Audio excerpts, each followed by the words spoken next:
Now, I wanted to tell you about careers in academic research. And maybe I should start by defining what I mean by academic research. So I'm kind of going to start this by assuming that you're interested in academic research. So I'm not trying to convince you that this is what you should do, but I'm more going to say, if this is what you want to do, here's some advice for you. So academic research is different from the kind of research that is happening in private companies and, say, NGOs or even international organizations. The goal of academic research is to publish the research in peer-reviewed journals. And while the goal of private companies is to make profit for their company, and so they're doing research with that in mind, and the goal of NGOs might be to improve, health outcomes or something else, and they're often mostly summarizing academic research and kind of building a base of knowledge on how to help people using that knowledge. Most academics work in universities, but there are other places that academics work as well. So you have in Bangladesh places like IFPRI, BIDS, BIGD, ICDDRB, and other places that do academic research that don't necessarily have the name university in the name of their institution. So to do academic research, typically you need a PhD. So I understand that most of you are in undergraduate degrees. Can I get a hand of everyone who is in a postgraduate degree, so like a master's degree or more? It's like a handful? Okay, great.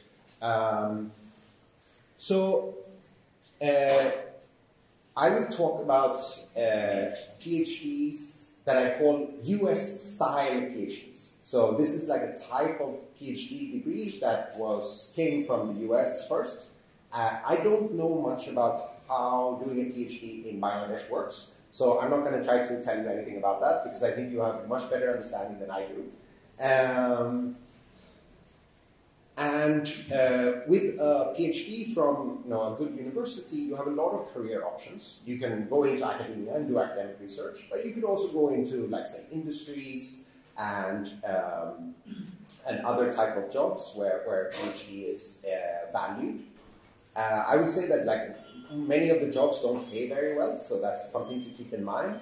And you might have to be willing to move far away in order to get one of those jobs. So, like, being flexible or being willing to move is easy when you're young, but it's harder once you have a family and so on. So that's something to keep in mind. And my overall advice is not to do a PhD unless you are interested in academic research. If you're interested in academic research, then PhD is the way to go. If you're not, then there's so many other ways of doing it that you're probably better off getting a different type of degree. One of the things that I hear a lot, and I think this is especially true in Asian countries, so I hear this a lot in Singapore, and I hear this a lot from South Asian students that I speak to as well, is that a PhD is so long. It takes a lot of time. I will be a student until I'm in my late 20s. And my advice, which I understand is like culturally kind of dependent, but my personal advice is that don't see it as being a student. You don't have to start your life when your PhD ends. You can start your life, you can think of your PhD as your first job. It's a position where you get a stipend, you work on important topics, and you get paid for working on important topics. It's like an apprentice? Yeah, you can think of it as an apprentice. Yeah, exactly. Or like an entry-level job. Like if you start working for a bank, you start working at an entry position. You will have a boss who kind of teaches you how to do your job. And this is quite similar to that. I started a family when I was in my PhD program. I never thought of myself as a student, even though it said student on my visa. But I basically thought of it as my first job, and then after 5, 6, 7 years, you finish your first job and you move on to your second job. And that's quite natural.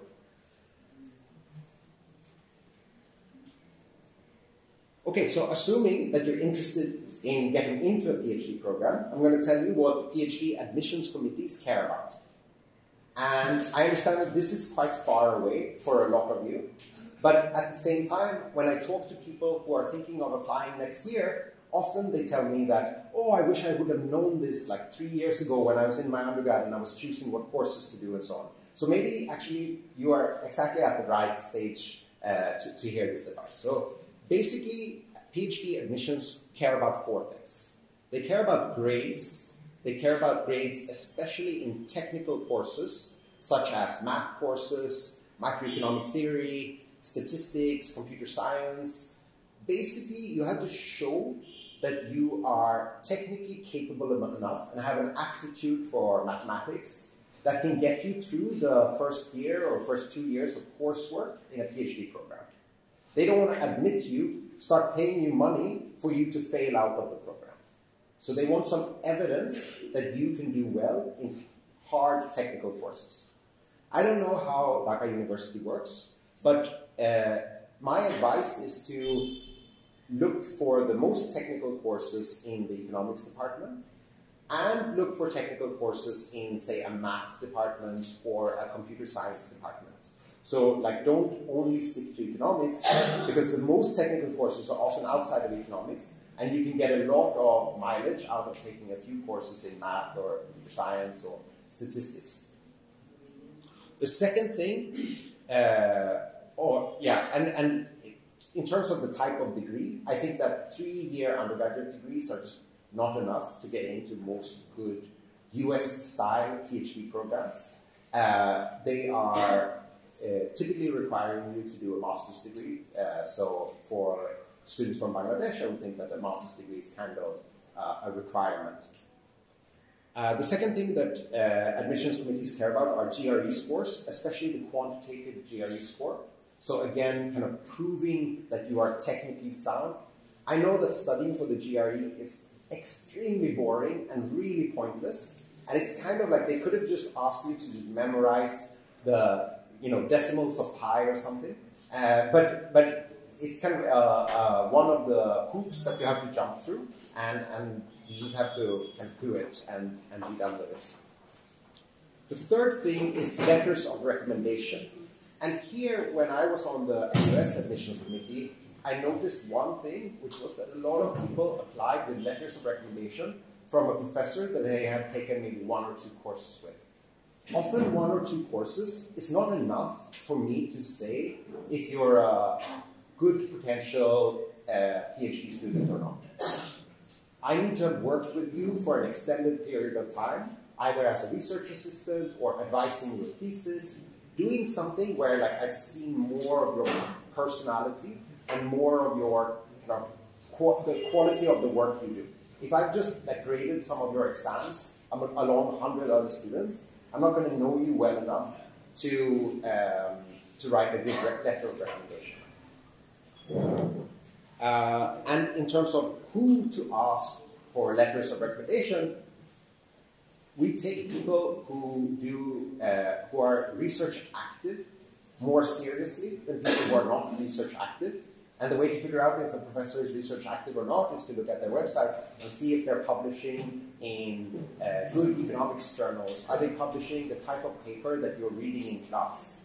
And if they are publishing those regularly, they are research active. It's not necessarily the most senior person in your department. And it's not necessarily the best teacher in your department, unfortunately. But it's the person who is research active who will be taken the most serious when they write you a letter of recommendation.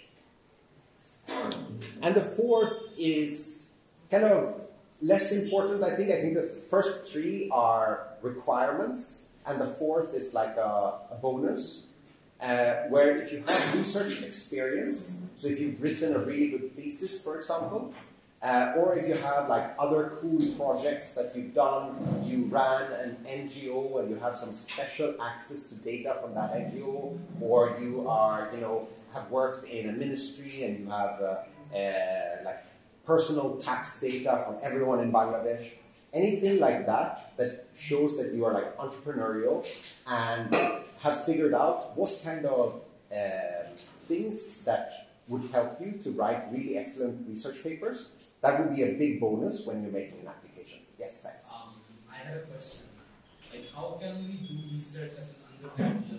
How can we write thesis papers, if you could explain? Yeah. So I will give you a great advice on how to do research at an undergraduate level. It's not really at an undergraduate level, but when you graduate, you can work for the organizations in Bangladesh who do academic research and support academic research.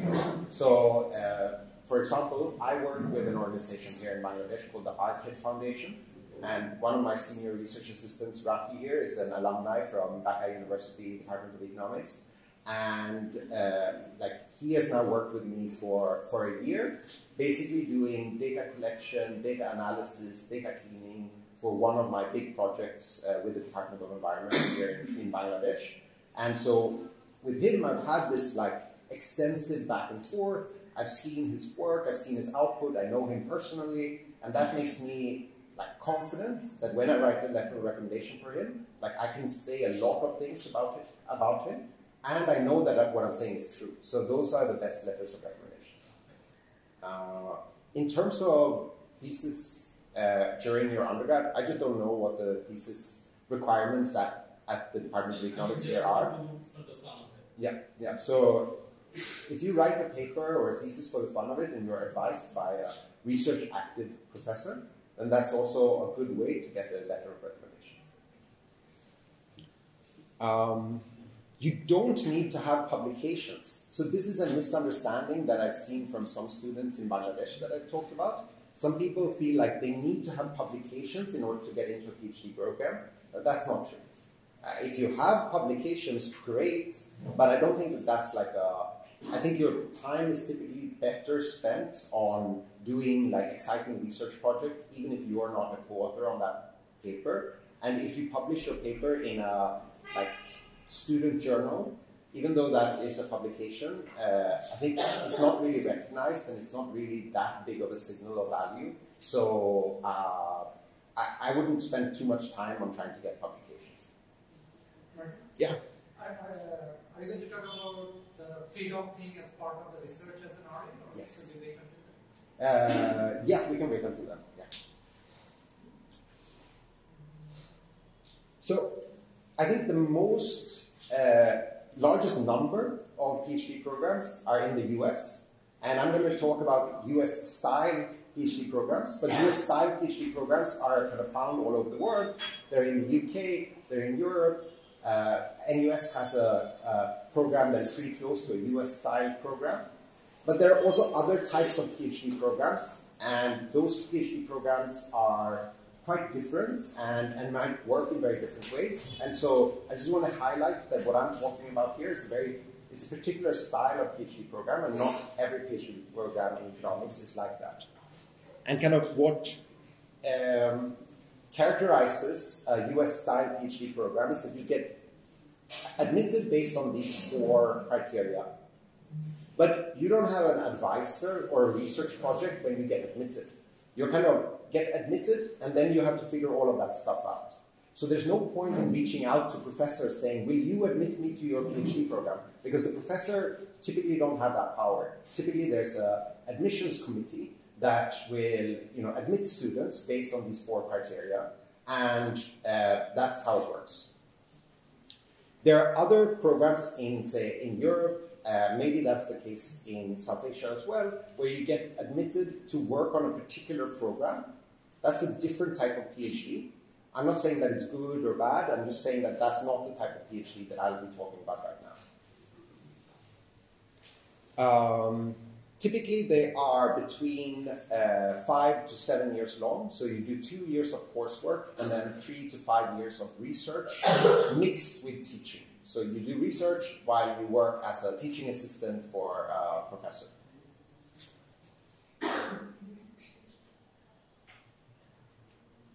So about National University of Singapore, which is where I work, we have about 40 tenure track faculty. So those are research active faculty. And most of us have PhDs from US-style programs. Especially the development economics and the political economy groups are now like young and dynamic groups, and I would say that we're like among the kind of biggest concentration of people working on those topics in Asia, and we have a really like a vibrant community. NUS loves rankings, and I'm not so big on rankings. I don't think that they tell you very much, but NUS is ranked very highly, typically among the best in Asia. Take that for what it's worth. We have 2 research degrees. One is the PhD, and one is a Master of Social Science that focuses on research. Typically, the Master of Social Science work as the first 1 or 2 years of a PhD program. So you kind of do the Masters of Social Science with the expectation that you will go into the PhD program afterwards. Then there are taught master's degrees, which are Masters of Economics, where you pay to do a master's degree at NUS. I'm not going to be talking about those master's degrees here.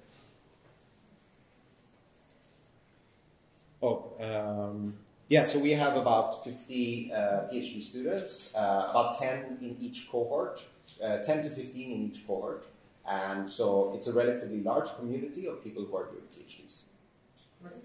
So about the taught degrees, is it still possible to use them kind of like a stepping stone towards research, or they are mostly geared toward industry or professional? It's possible, but that's not really what they're designed for. So you would kind of have to be entrepreneurial and reach out to professors, say, hey, can I do a research assistantship for you? Can I get that letter of recommendation? And then when you apply, you will be treated as kind of any other applicant. While if you have a Master's of Social Science with a focus on research, you will be treated as someone who we have kind of tapped to get into the PhD program sometime in the future. There's only 5 students. Yeah, so it's like only about 1 student a year. It's typically students who we are not 100% confident that they will get to the PhD level, but we think they have a lot of potential. So it's kind of like a prep program for the PhD program. Yeah. But does it have a separate application, or is it like residual of the PhD application? I think it has a separate application, but I think we sometimes take PhD applications and slot them. Yeah, exactly. So I think you're better off just applying to the PhD program. What's the typical entry size for incoming cohort? 10 to 15 students every year. So it used to be smaller, and we have expanded it a little bit over the last few years. So now it's about 10 to 15 students. And the PhD program goes on for 5 years typically. So you have 2 years before you do your qualifying exams. You finish your qualifying exams, you have 2 more years of like the standard university stipend. And then the economics department, because we recognize that a PhD in economics typically take a bit longer, has an extra economics year, so it makes it 5 years. And we offer a research scholarship to most of the students who get into the PhD program. I think last year it was everyone who got into the PhD program. And there are 2 different scholarships. So one is a little bit better than the other, but you get somewhere between 2,200 to 2,800 Singaporean dollars per month. And then when you pass your qualifying exams, you get $500 extra. And we think that the government will increase that by $500 this year. But that is not, I can't promise it, but I'm pretty sure it will happen. And if you get something called like the presidential fellowship, then basically all of those numbers are increased by almost $1,000, which makes it like comfortable. You will not be rich in Singapore on that salary, but you will be comfortable. We also provide research-related financial support, so financial support to go to conferences, financial support to run small-scale experiments with, online experiments or experiments with students. Those are typically up to 10,000 Singaporean dollars, which is, more than a lot of universities. One of the slightly weird things is that we have an interview. So we admit students based on those 4 criteria that I mentioned, plus an interview. Each year, there are about 80 to 130 applicants for 10 to 15 admitted students.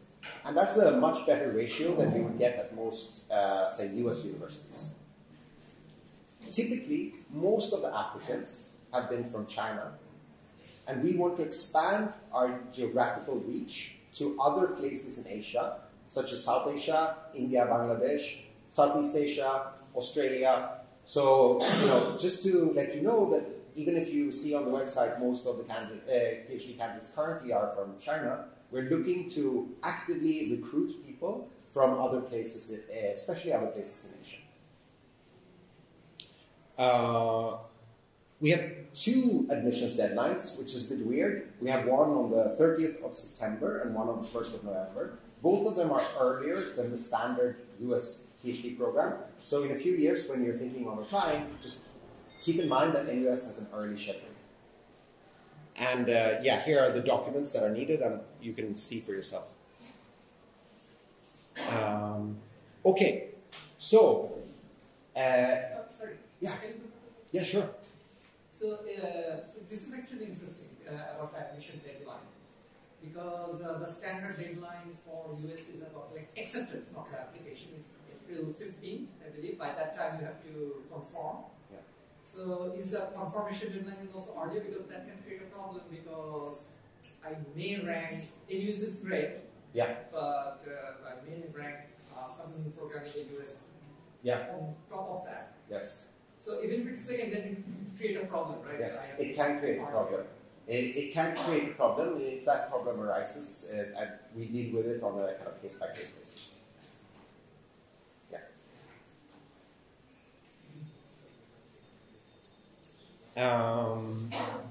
Okay, so I've been talking about the importance of research experience and recommendation letters.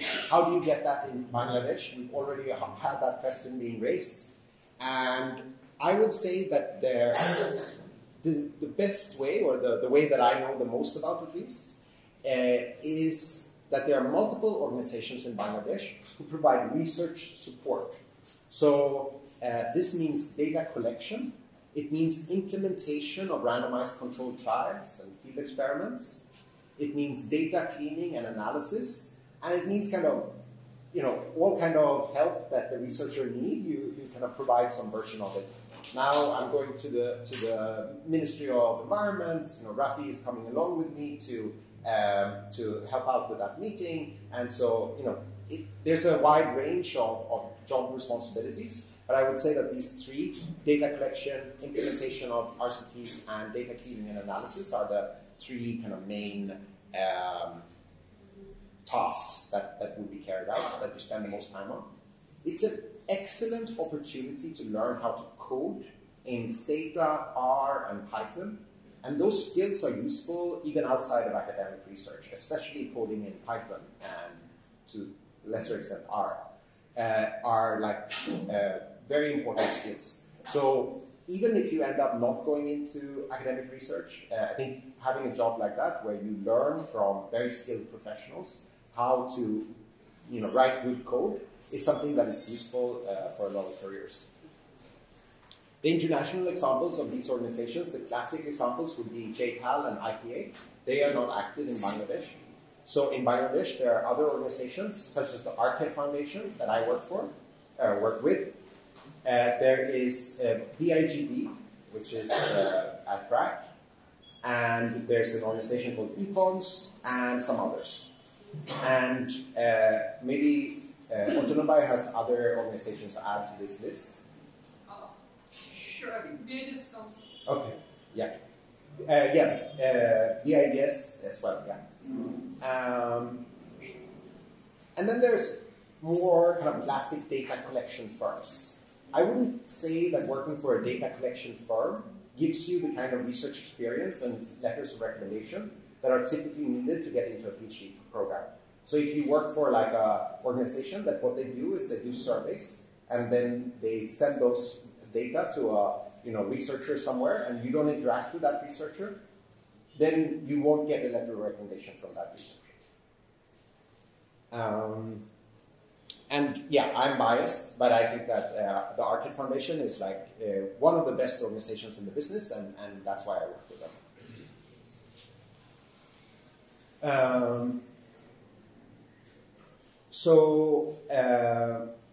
One of the big benefits of working as a research assistant is also that you learn about yourself if you think this is a career that you want to do. That you basically do the type of work that is the kind of bread and butter of research work once you become an academic researcher. So if you work as a research assistant and you sit and you code and you hate it, then academic research is probably not for you, or at least not in economics. And so it's an opportunity for you to learn about what you like and what you don't like. You can see the lifestyles of the people who you work for, and if you want that lifestyle, you can, you can choose if that sounds good or not. You get these benefits of the principal investigators or PIs get to know you. They can write you letters of recommendation, and you will kind of learn from the bottom up how research is done, and therefore you'll be able to write much better research proposals, letters of statements of purpose when you do your own applications, because you've seen how some of the people who are doing this at the highest level, how they are doing it, and you kind of get an inside-out understanding of what is important and how it's done.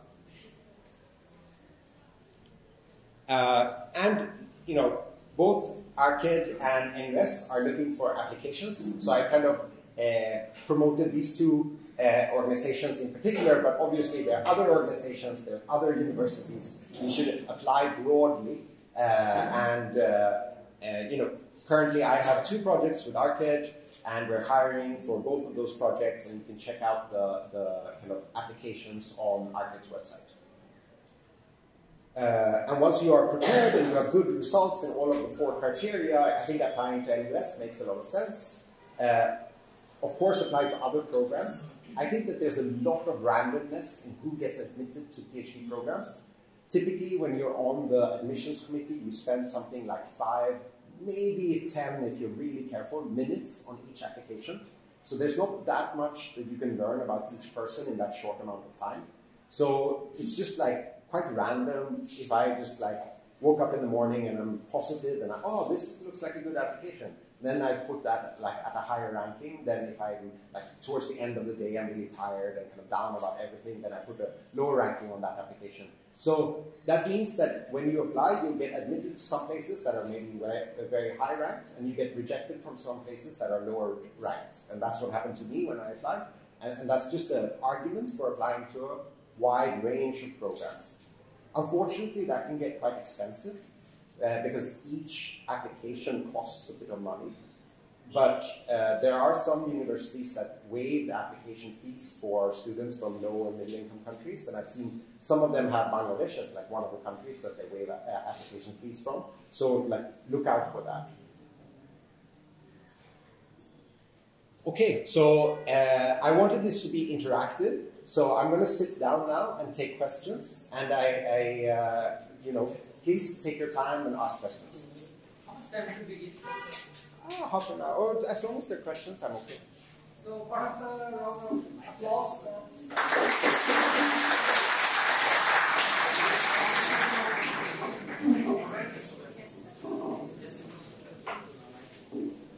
Okay, so this is very. So personally, it's great for me because typically I give similar. talk to the students. So this time we have recorded, and next time I'll just play it. And I don't know. Yeah, this looks a little weird. Or yeah. So the floor is open if you have any question. I mean, don't hold back if you want to ask question about the research that he presented initially, or if you have any specific question about the preparation, about the admission process. I mean, one thing Martin said is very important, and I wish I could tell myself when I was applying to the PhD. I think a big part of going into the PhD program is mindset, in the sense that treating it as a job rather than being another student at a higher education institute. I think this is very important because regardless whether after PhD you end up in the academia or in the industry, or maybe World Bank or international agency, you're prepared to become a colleague at the institute. So let's say if I'm a PhD supervisor, if I am working with a PhD student, I'm actually training my future colleague, if not in the same institute, at some other institute, right? So that's, I think, very important to keep that in mind. And when you think about matching with a PhD program, and I know that it's very difficult because it's a very incomplete information. But if you get a sense of that, I think that's really important. I know a little bit about the PhD programs, the style in. I'll generalize in the sense by saying it like the Swiss-German model, where the PhD students are actually employee of the university. So even by design, and sometimes they take application, but they will sometimes even advertise it as a job. So it's different. I appreciate it in the sense that then you actually being treated as a as an adult, so to speak. But then you receive a lot of attention, which is always good. But there's a trade-off because then you are expected to work maybe on a very specific project and work with a very specific person. And there's a little bit of risk associated with that, but that can also turn out to be a great experience. Martin can even compliment me on that. In the US, there's another set of PhD programs which are a little bit different from the Department of Economics. But they're mostly in, sometimes they're called agricultural resource economics, or food and resource economics in, I believe, in Florida. There's also applied econ, and their few are very, very good. For example, I know for sure the Berkeley one. Berkeley one is actually a bit of an outlier. I think they act as an econ department. But there are a few other, like University of Illinois, Urbana-Champaign, or Florida. I believe Michigan State University also.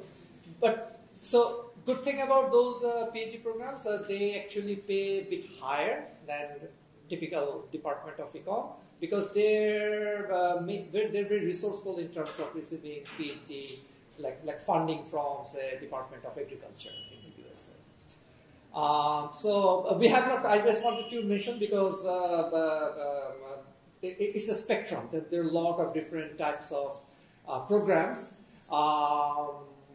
I think it's a little bit. There's no consolidated information clearinghouse, so to speak. But on the other hand, you also have, like compared to myself when I applied about more than 20 years ago now, you have internet and there's a lot of information out there. But I'm also teaching behavioral econ now, so there's also something called information overload, and sometimes too many choices can be a bad thing because there's cognitive burden of figuring out what is good for kind of you. Okay. But I have one question which I think is very important. And oh, by the way, another thing I want to say that the type of research that Martin talked about, and I also kind of belong to the same tribe, is applied micro, right? It's a very specific type of research, and it's very interesting. People are doing a lot of interesting stuff. People even talking about using all our kind of the micro model and bring it to macro and simulate different models and stuff like that. But the core is kind of applied micro research, broadly speaking. So we have not talked about, or I think we don't have the comparative advantage of talking about, let's say, macros. Let's say. So just keep that in mind. If that's those are very important areas as well, right? So if that's something that you're interested in, you may feel a little bit of disconnected, but the main process of application is the same, especially if you're applying in the kind of quote-unquote US system, right? I mean, so that. But reason for me, the reason I'm mentioning that is I really want to hear a bit from you about the pre-doc thing. Yeah. So it's RA, obviously, it's not that we have not heard from you about that. But one concern I have is if I'm ambitious and thinking about applied micro research, I'm competing against people who have now done maybe 2 years of pre-doc at King Center at Stanford or things like that. Obviously, if I'm a student at a place like Bangladesh University of Dhaka or Brack University or Titomir College, I feel that we're a little bit of at a disadvantageous position. Even though I initially said that there are a lot of research that's taking place in Bangladesh, number one, how do you feel about that? How we can take advantage of that? I will probably follow up with my own experience with that a little bit, but maybe you can give a quick thought. Sure. So by pre-doc, Atonu basically means a full-time research assistant position that goes on for maybe 1 or 2 years with the intention that the research assistant at the end of the program will apply for PhD programs. So hence the pre-doc, so pre-doctoral research assistant. What do I feel about them? I can tell you that pre-doc programs are becoming much more common. A lot of the US universities, some UK universities, and a lot of individual academics hire pre-doc research assistants. And then those research assistants often go on to PhD programs, but not necessarily at the same university. So even though it's not advertised as such, you can think of Rafi's position for me at ARCED as a pre-doc position in the sense that he's working for me full-time over the course of a year or 2 years, and I will help him apply for PhD programs at the end of that process. I think it's a great idea to apply to pre-doc programs, especially if you have, say, a master's degree from Dhaka University. A pre-doc program will be even more of a job in the sense that you get paid, you work for a professor or 2 professors, and it will not even say student on your visa. But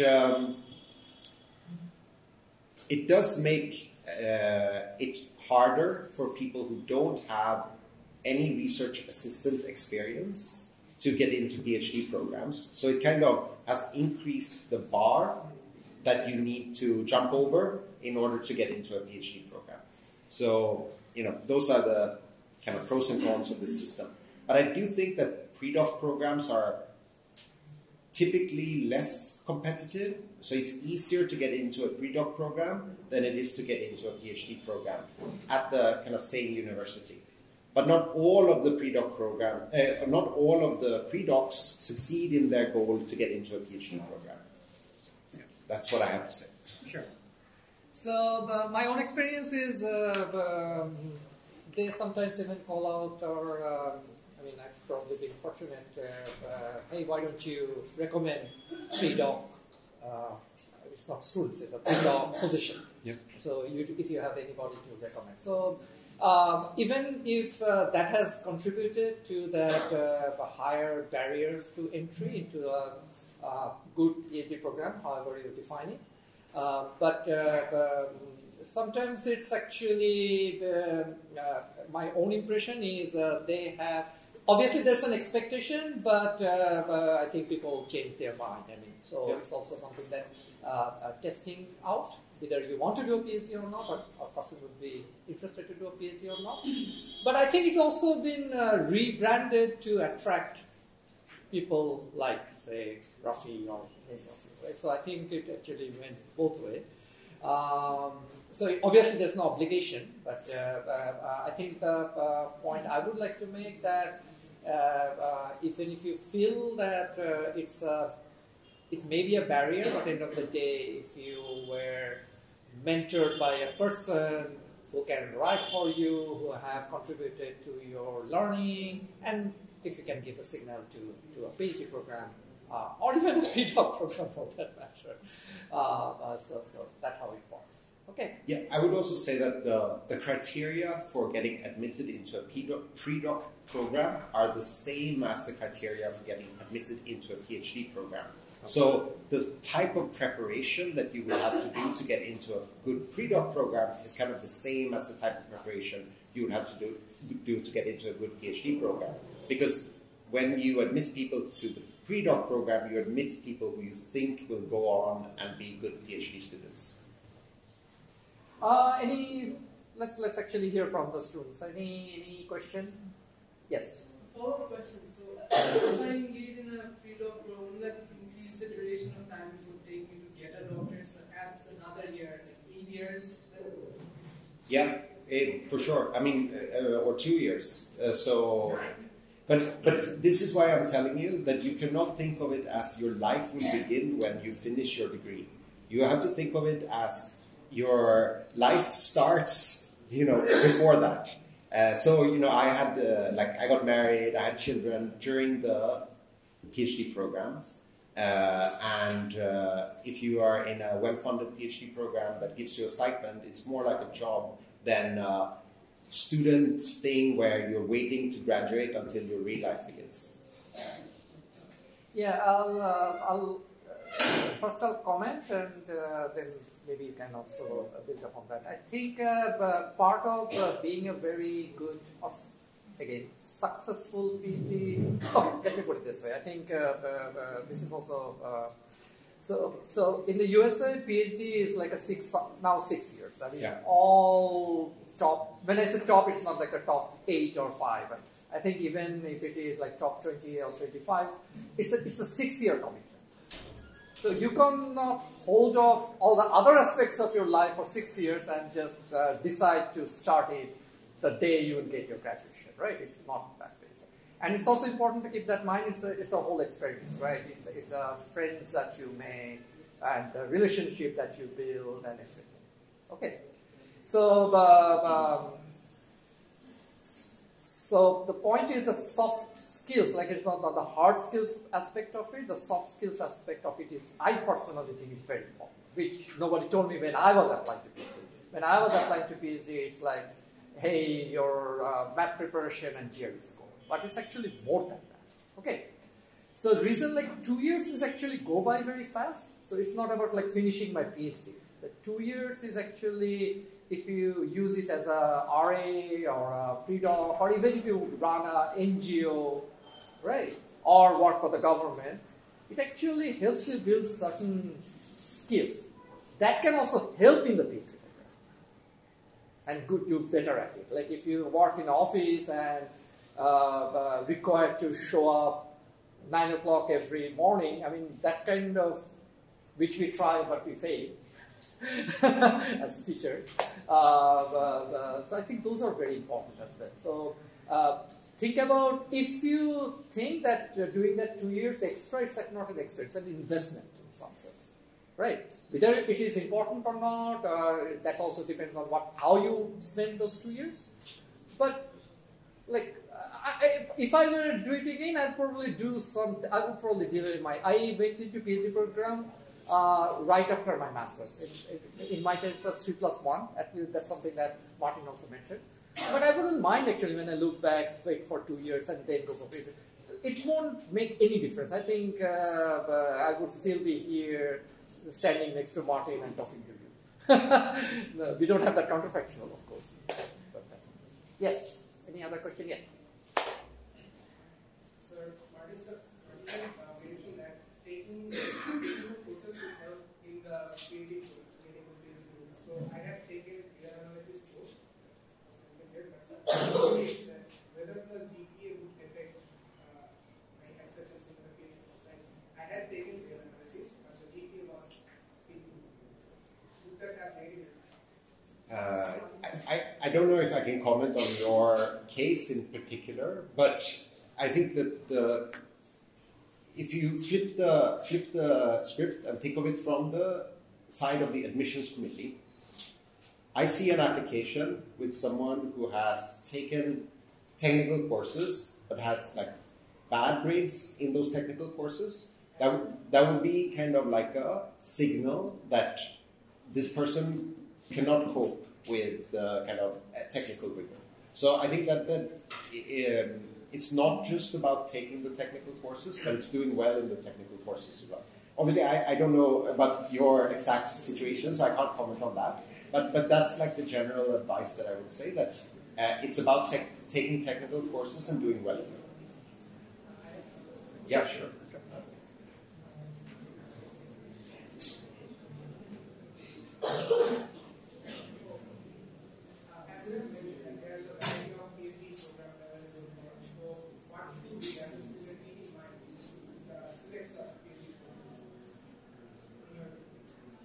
That's a very good question. I think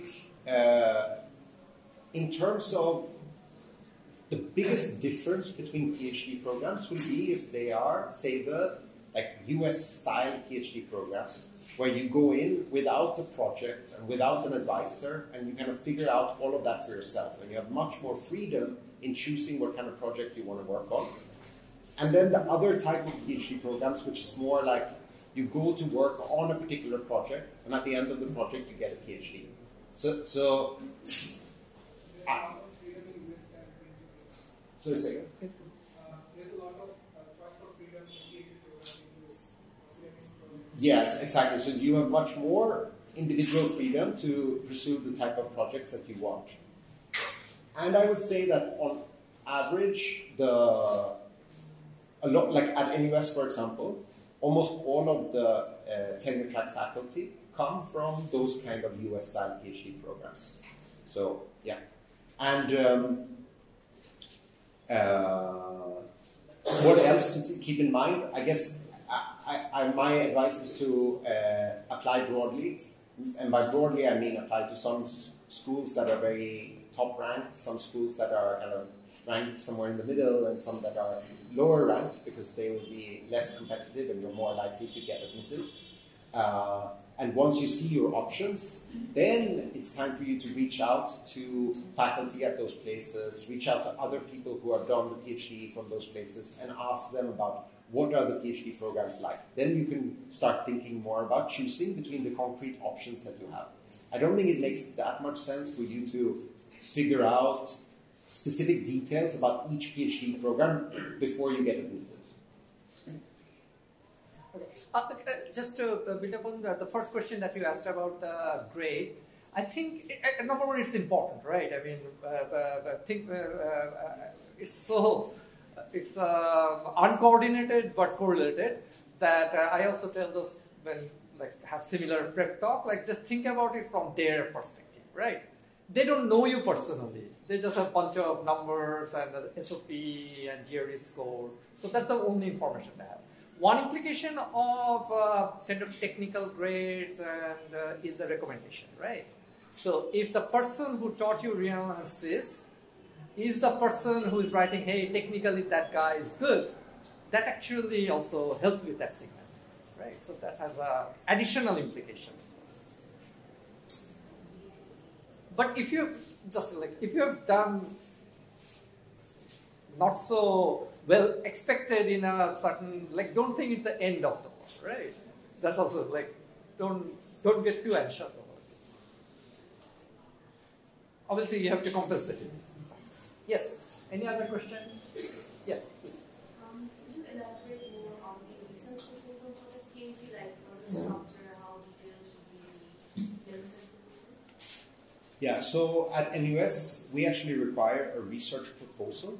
Most US-style PhD programs require a statement of purpose, which is a little bit less specific than a research proposal. How do you write a good research proposal? I think that the first thing you should keep in mind is that no one will fool you to this research proposal. No one will say, oh, you wrote this in your research proposal, now you have to go and do this. So you should try to write a research proposal from the mindset of convincing the admissions committee. I'm being a little bit, you shouldn't lie, but, you don't write a research proposal that looks good from the perspective of the admissions committee. The second thing I would say is that you look at the kind of research papers that you're reading in class that have been published in good economics journals, and then you think of writing a research proposal that is realistic and feasible for you to do, but that could, if it turns out well, become a paper like that. So the research proposal should not be something that, if you do it perfectly, even then it has no potential to become a real academic paper. It should be that, of course, there's all kinds of risks and there's all kinds of ways in which the research might not pan out exactly like in the proposal. But at least if the proposal, if the best case scenario is that if the proposal is executed correctly, then it will become that kind of paper, then that's a good research proposal. Just a quick follow-up. Do you have any tips for SOP and how important should one give to that, and SOPs, how to prepare one effective one? SOPs, if you have a great profile, I think the SOP is less important.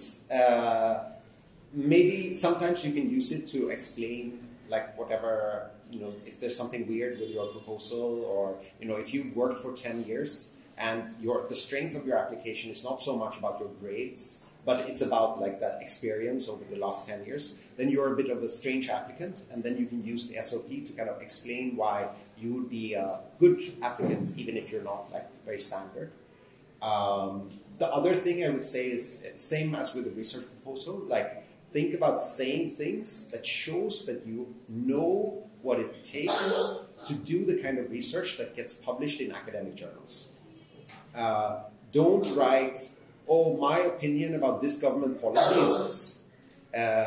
Instead say, what I want to do in my PhD is I want to do this and this and this, and then I want to publish this in a top 10 academic journal. Also, whenever, I think when we admit people to PhD programs, our expectation or our hope is that people will go on to have careers in academia. So in your SOP, don't say that I want to go and work for an NGO. Even though maybe that will happen, and that's not a failure by any stretch of imagination, but from the point of view of the people who are admitting people, they want to admit people who will go on to become university professors, because we are university professors and we think that that's the greatest career in the world. So, but we are obviously very biased. So quickly, one thing is SOP typically is a required document, right? So, in terms of like GRE and letter of recommendation and your grades, it's probably receive less weight, if I may use the term, especially if you're if it is a standard process, like you are 2 years out of a master's program and then you're applying. However, it's still a language, right? And you're applying and someone will see that. So ensure that it has correct grammar, it makes sense. Don't let it hurt your application. Okay, so this is very important. Yeah. Run everything through Grammarly and make sure that there's no grammatical or spelling mistakes in any of the documents. That's important. Any other questions? Yeah. Yeah. I'm sorry, but you have to be a bit louder from the...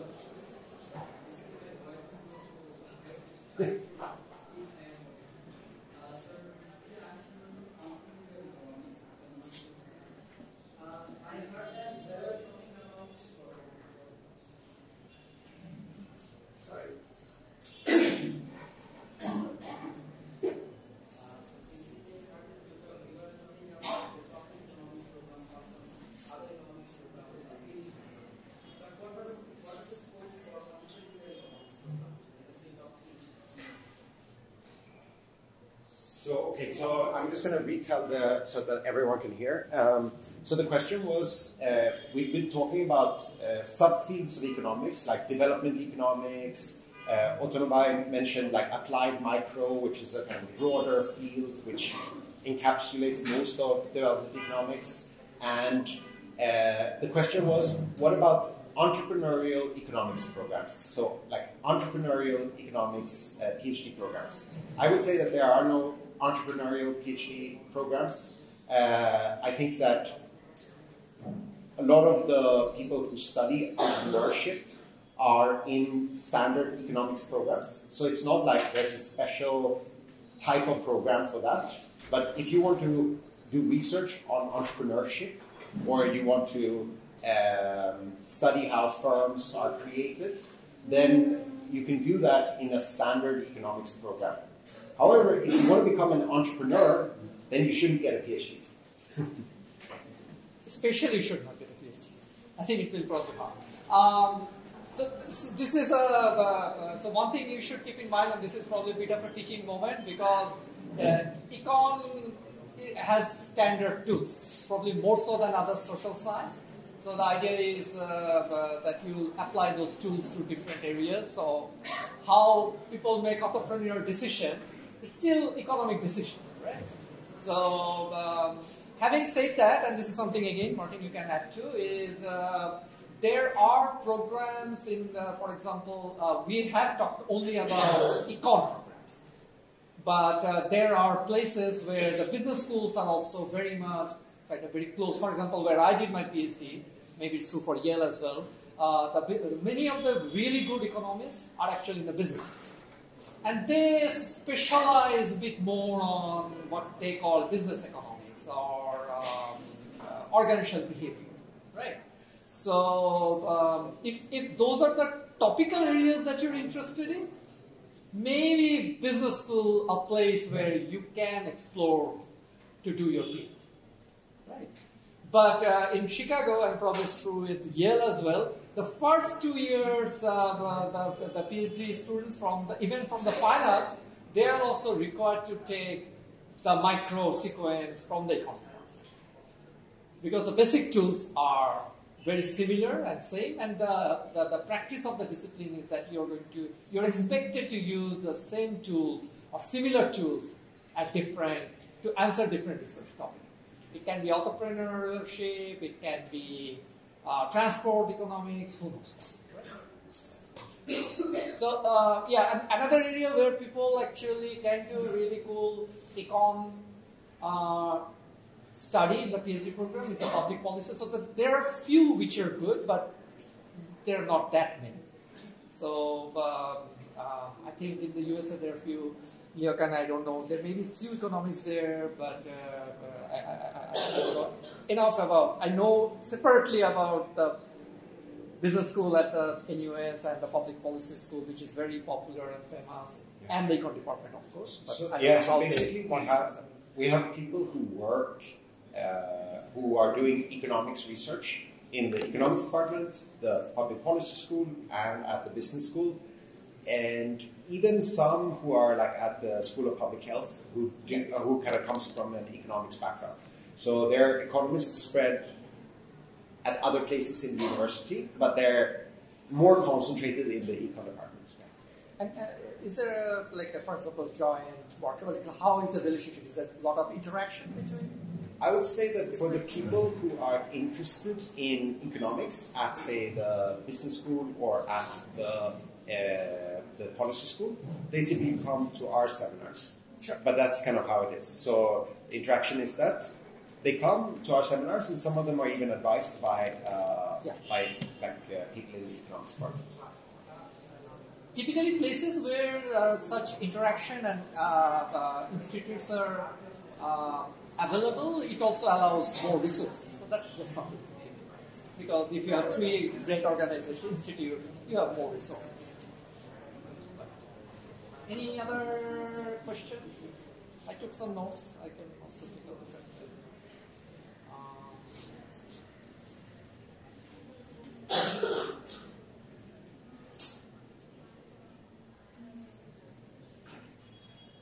Yeah.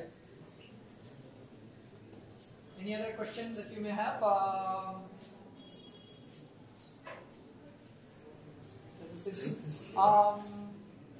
Okay, so this has been great. I personally benefited, as I say, because it's always kind of get someone else to do your job. So that's great. But I am particularly happy because it's always nice to get reassured, like the message that you're making, because I have left the metropolis a while ago.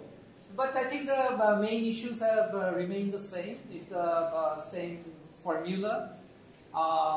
Obviously, there may be a bit more higher competition now compared to when I was applying 2 decades ago. But also, we should also recognize that there are a lot more places are open now.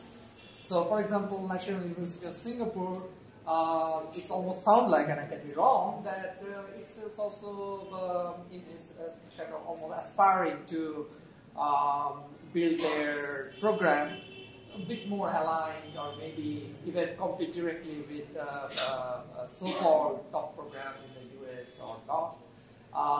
But one thing you should definitely keep in mind that the people who are in places like NUS almost always trained by the top places.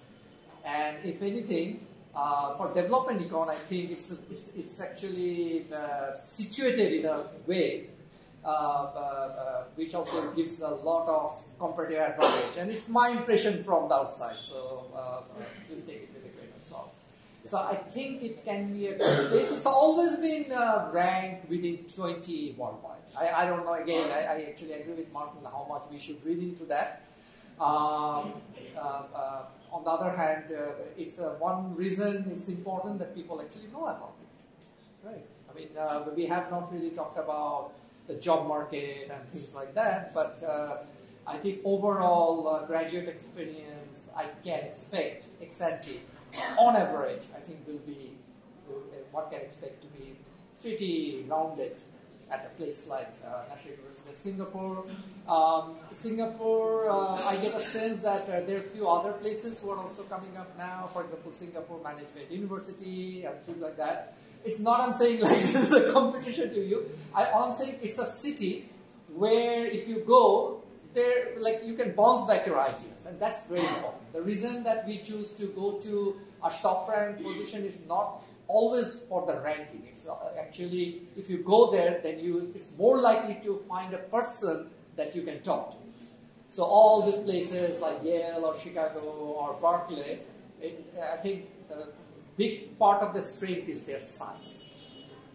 Right, so I think, so I was very lucky, and I think Yale also, something like that. You have not only econ department, there's a business school, there's a policy school, there's a med school where people do MD, PhD. Don't ask me. But I found it very, very, very good. So, and all in all, I think it's a great training, and maybe we can have a little bit of a difference of opinion. But I think focusing yourself for 5 years to work on something, I think it's a great training itself. So even if you choose not to be in academia, if you go and work in, say, industry or multilateral agency or United Nations or places like that, I think I always find that I think that training itself has a lot of value, even if you choose not to be in academia. Okay. So many of academicians later went to establish hedge fund and stuff like that, right? And they've done Sanford Grossman, I think, a great example. Did finish it in like 2.5 years in Chicago and probably. Anyway, so I'll stop there, and thanks.